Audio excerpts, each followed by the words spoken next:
Knock, knock. Ooh, who's there? A Boost Mobile expert, here to deliver and set up your all-new iPhone 17 Pro, designed to be the most powerful iPhone ever. You call that a knock-knock joke? This isn't a joke. Boost Mobile really sends experts to deliver and set up your phone at home or work. Okay, it's just that when people say knock-knock, there's usually a joke to go with it. Like I said, this isn't a joke. So the knock-knock was just you knocking? Yeah, that's how doors work. Get the new iPhone 17 Pro delivered and set up by an expert wherever you are. Delivery available for select devices purchased at boostmobile.com. Terms apply. Boost Mobile is now sending experts nationwide to deliver and set up customers' new phones. Wait, we're going on tour? We're delivering and setting up customers' phones. It's not a tour. Not with that attitude. Introducing Store to Door. Switch and get a new device with expert setup and delivery. Delivery available for select devices purchased at boostmobile.com. Dreaming of getting the all-new iPhone 17 Pro designed to be the most powerful iPhone ever? Then stay in bed and let a Boost Mobile expert deliver and set it up for you.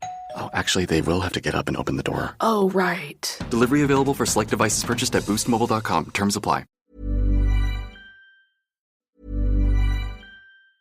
Father, or should I call you Steve? Since it's a new year, maybe we should start cooking fresh with fewer smoke alarms this time. Your cooking's improving, but I can see the stress in your eyes. Anna's mom used this Blue Apron assemble and bake thing during our playdate. Pre-chopped ingredients, over 40 grams of protein, and just one pan to clean up. She just tossed it in the oven and boom, plating like she's got followers. So go to blueapron.com, Steve. Make 2026 the year you win dinner. Blue Apron. Get $50 off your first 2 orders plus free shipping with code STIR50. Terms and conditions apply. Visit blueapron.com/terms for more. At the UPS Store, we have the key to unlock the world of possibilities because we'll sign for your packages and protect them from porch pirates. Most locations are independently owned. Product services, pricing, and hours of operation may vary. See Center for details. The UPS Store. Be unstoppable. Come into your local store today.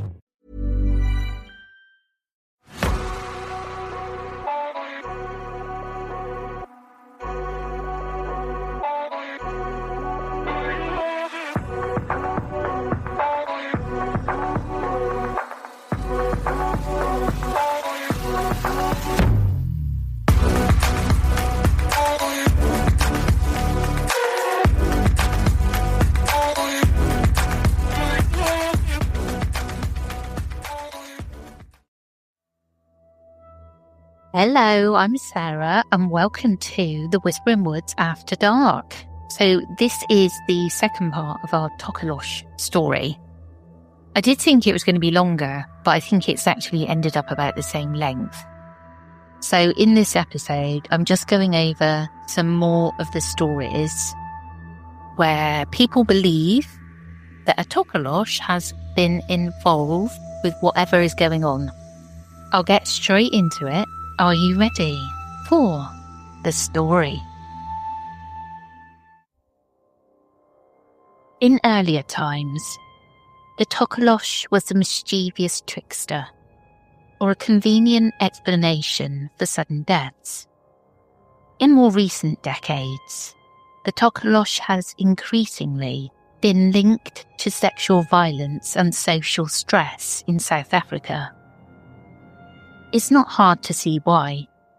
The creature is often described as lecherous and male, attacking women and children in their beds.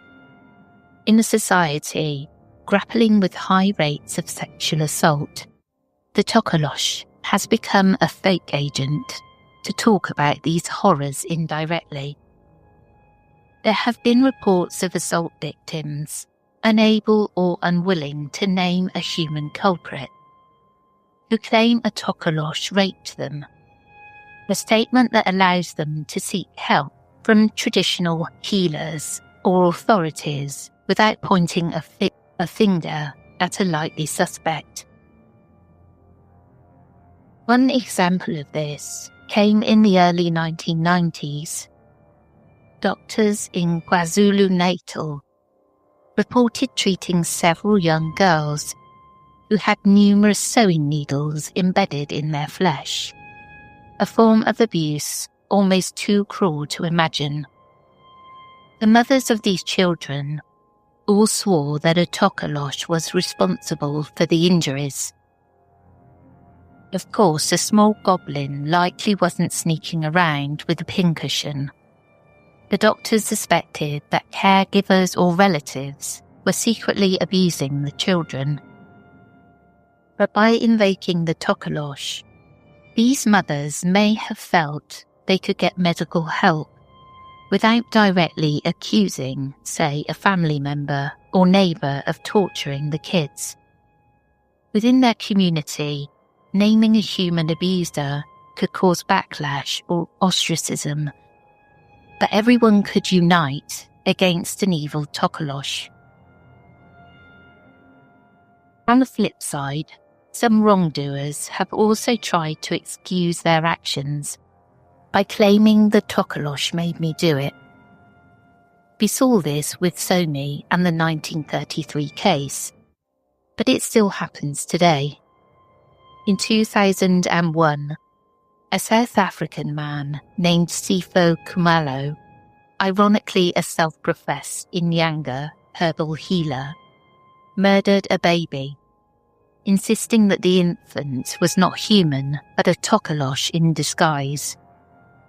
He told the court he alone had the magical sight to detect this evil spirit masquerading as a child, and that he had effectively destroyed the Tokoloshe. The judge flatly rejected this explanation, and Khumalo was convicted of murder. South African courts today are far less inclined to show leniency for Tokoloshe claims than colonial authorities might have been. The recent South African horror film, The Tokoloshe 2018, uses the creature as a metaphor for the trauma of sexual abuse, the monster that haunts a young woman's past and present.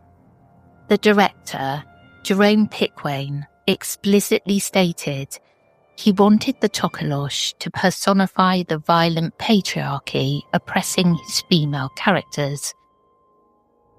This cinematic take aligns with the broader interpretation of the Tokoloshe as a symbol of unchecked malevolence, especially male sexual aggression, and the lingering scars of societal violence.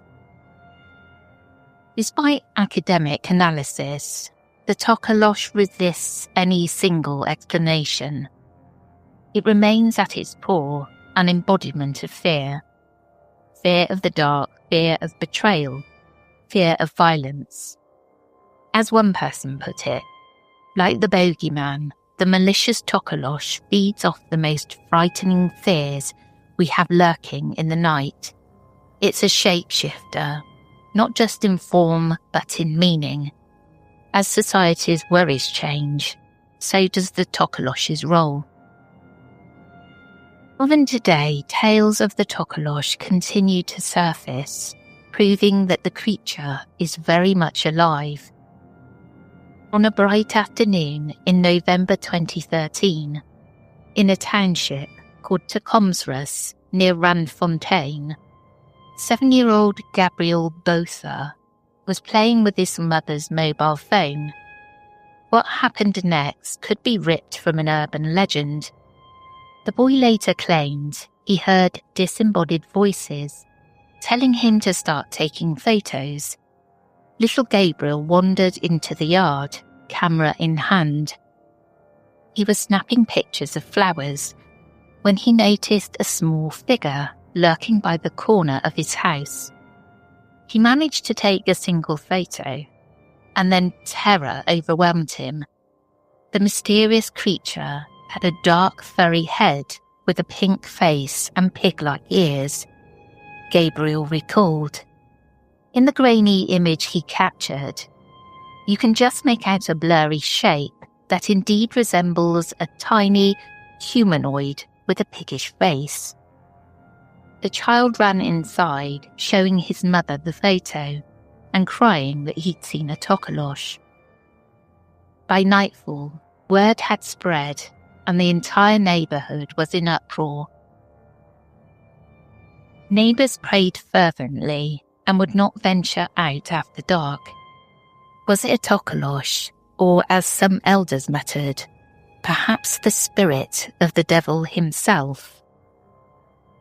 Local paranormal investigators who examined the photo noted the creature's distinct pinkish face, which was odd.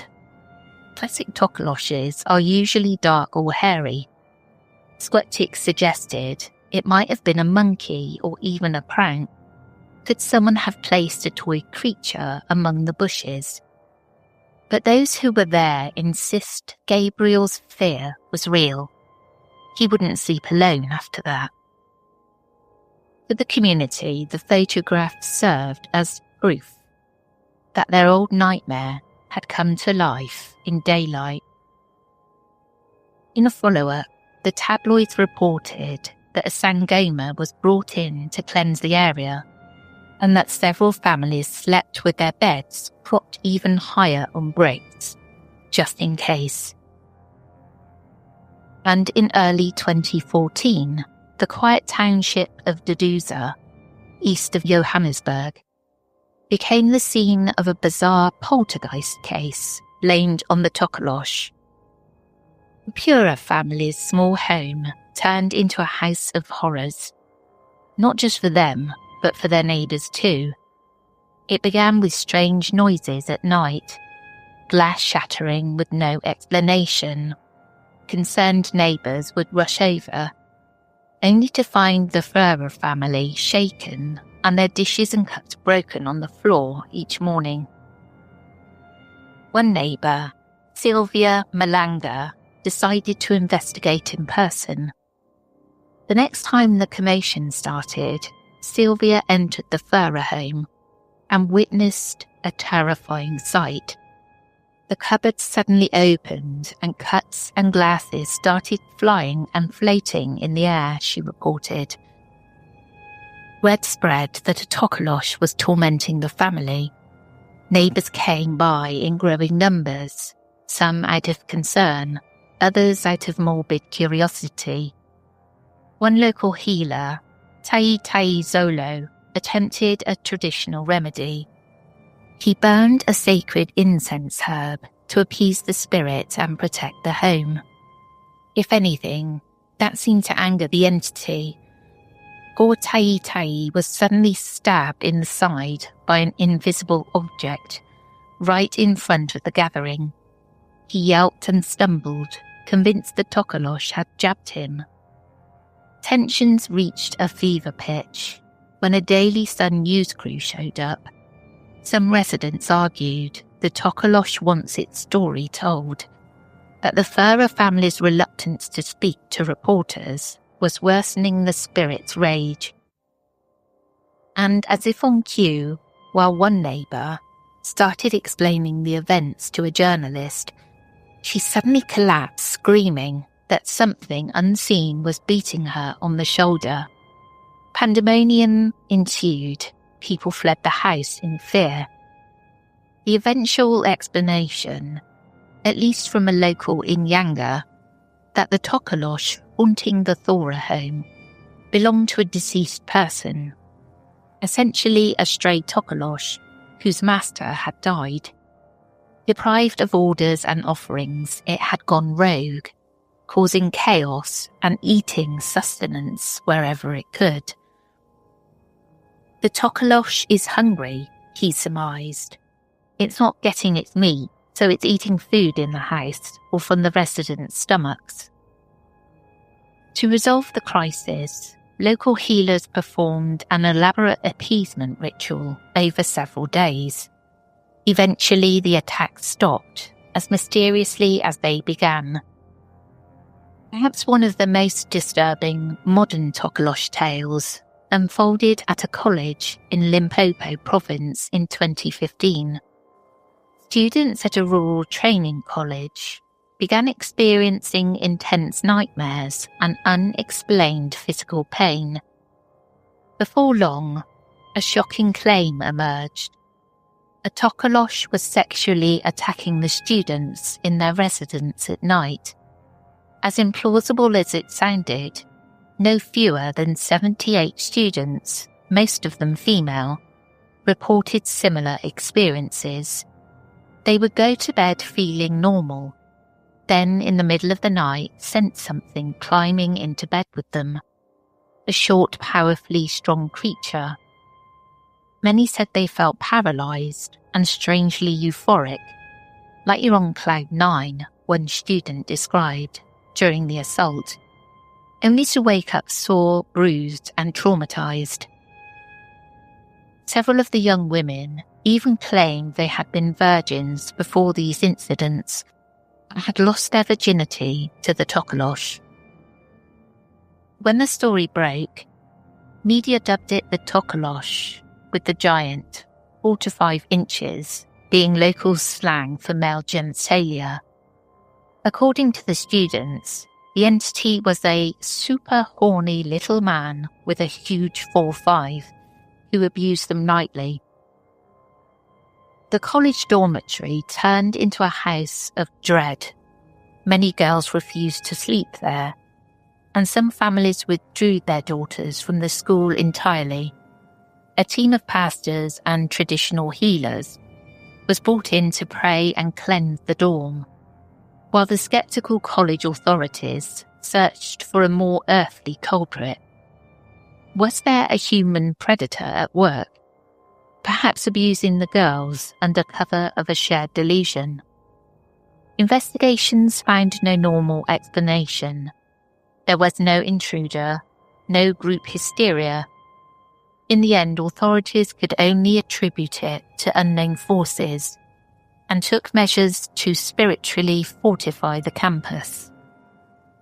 This case highlights how real the Tokoloshe's threat remains to those who believe.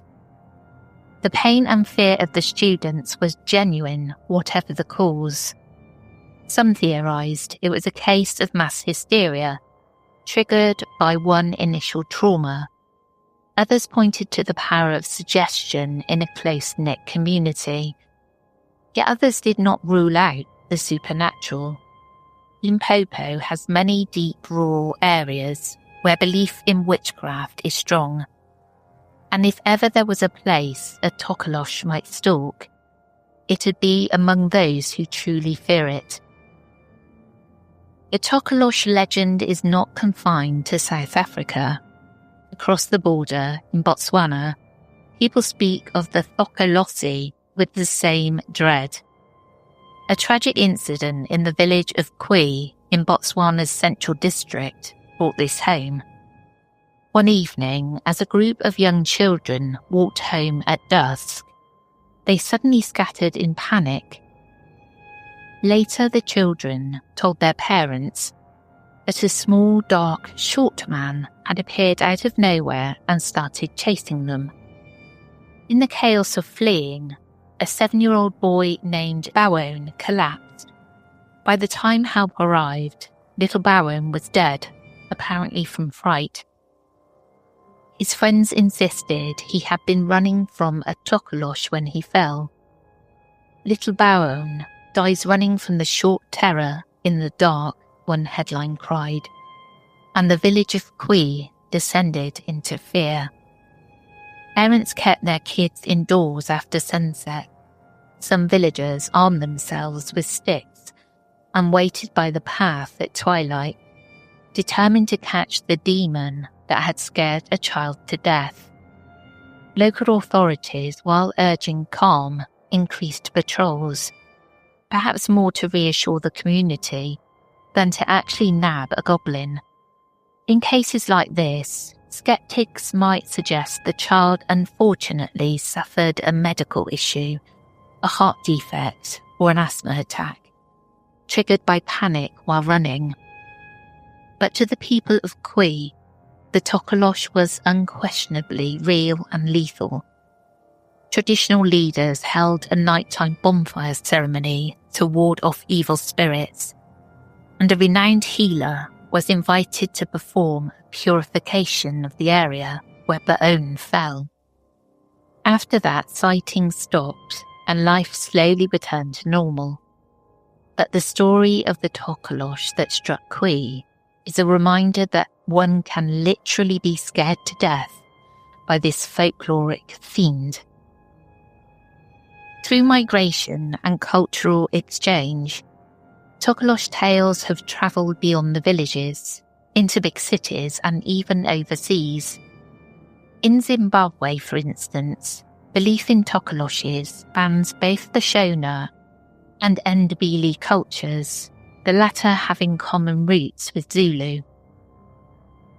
An intriguing case from Bulawayo, Zimbabwe's second largest city, shows that it's not only rural villagers who take the Tokoloshe seriously. In 1999, a woman living in the suburban neighbourhood of Bradfield became convinced that a Tokoloshe was tormenting her family. Unusually, this woman was of Portuguese descent, not a native African, yet she had grown up in Zimbabwe and knew the law. She believed that her neighbour's maid had summoned a Tokoloshe against her, perhaps due to an interpersonal grudge. The disturbances in her home, unexplained noises, sudden illnesses, were, to her mind, clearly the work of this invisible intruder. In desperation, she hired an Inyanga to perform an exorcism and cleanse the house. Neighbours watched as prayers were chanted and charms buried at the corners of the property. Reportedly, the activity stopped after the ritual. This story circulated in local papers and drew fascination precisely because the afflicted family was not traditionally superstitious. Similar accounts have popped up in diaspora communities abroad. South Africans living in the UK or USA sometimes share tongue-in-cheek anecdotes of bringing the Tokoloshe with them. One humorous blog quipped that even Australia has Tokoloshes too. They've just followed the expats. These are often metaphorical usages, comparing internet trolls or nasty neighbours to Tokoloshes, for example. But every so often, a more literal story emerges. There is talk among some expat circles of hauntings attributed to Tokoloshes. A strange scratching under the bed in a London flat after receiving a package from home, or a Cape Town family in Toronto who called a sangoma over Skype to bless their new house because something was knocking at night. Back in South Africa, Tokoloshe headlines remain tabloid favourites. The Daily Sun, the country's largest daily newspaper, known for sensational paranormal reporting, regularly runs stories on goblin sightings. In 2013, besides the Randfontein pig-faced Tokoloshe photo, the paper published a blurry image claimed to be a Tokoloshe caught on a resident's phone camera. The close-up of a creepy face with beady eyes made waves, though on closer examination, many thought it looked like nothing more than an out-of-focus cat. The editors, however, knew such content resonates with readers.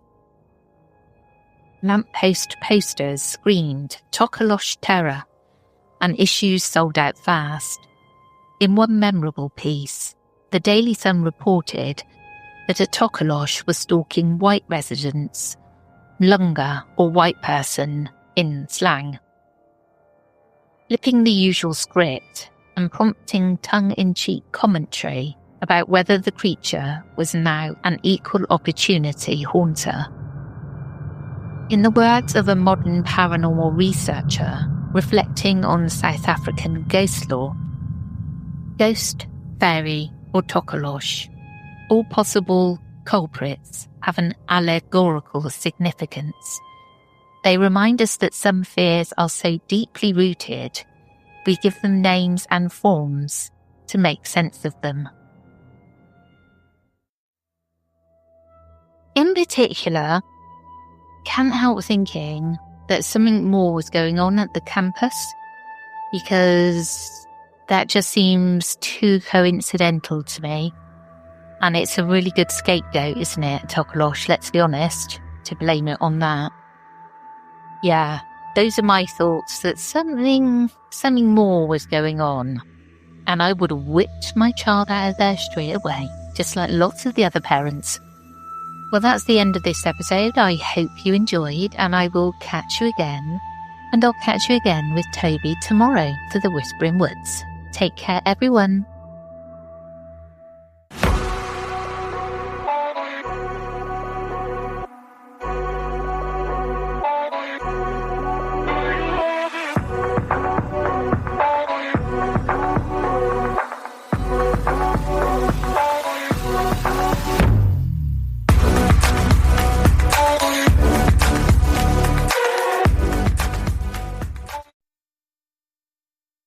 The stories told on the Whispering Woods are inspired by historical records, witness reports, and local folklore.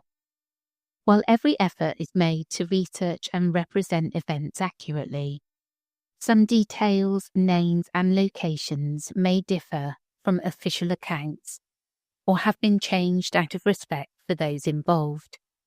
These episodes are created for storytelling and entertainment purposes and should not be considered definitive fact or investigative journalism.